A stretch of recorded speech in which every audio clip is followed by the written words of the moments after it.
Mga kapatid, ang mga senador na totoong mga magnanakaw, sila ang dapat nakikita ng taong bayan na pinoposasan at inaaresto. Si Chief Escudero na naging hadlang sa impeachment ni Sara Duterte. Si Jinga Estrada na nagpaplanong lumabas ng bansa. Si Villanueva na nagpapakabanal pero magnanakaw. Sino pa? Si Saltico na walang ginawa kundi magturok. Samantalang ang sarili niya, numero 1 sa dami ng ninakaw.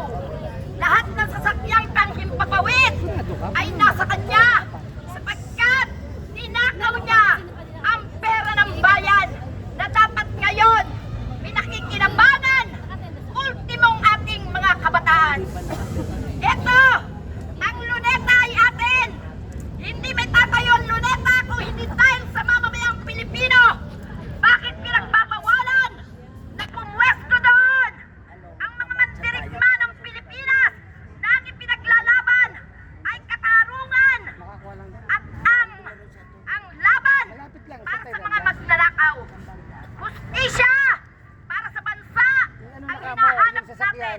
Andito ako kasama ng bunyog. Bunyog para sa lahat. Kailangan magkaisa.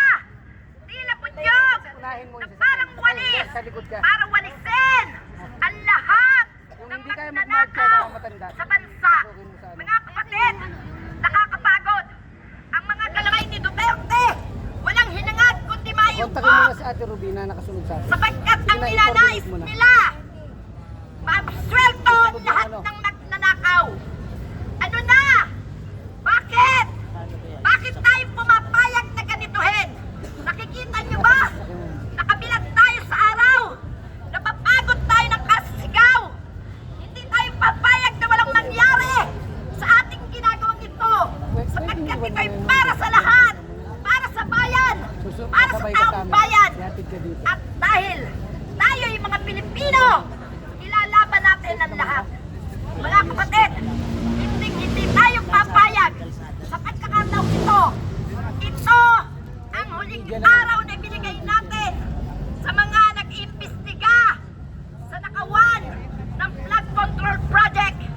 At ngayon, ito ang huling araw na binibigay natin para ipakita nila na meron ng nakukulong.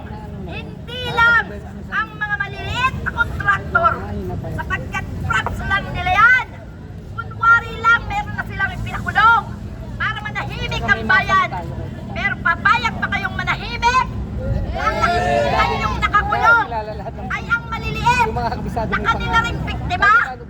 Biktima nila yan sapagkat ang tunay ng mga magnanakaw ay nasa loob ng gobyerno. Hindi makakapangurakot, makakapagnakaw ang mga nasa ahensya ng gobyerno. Kung hindi namumuno ang mga hayop na nasa gobyerno.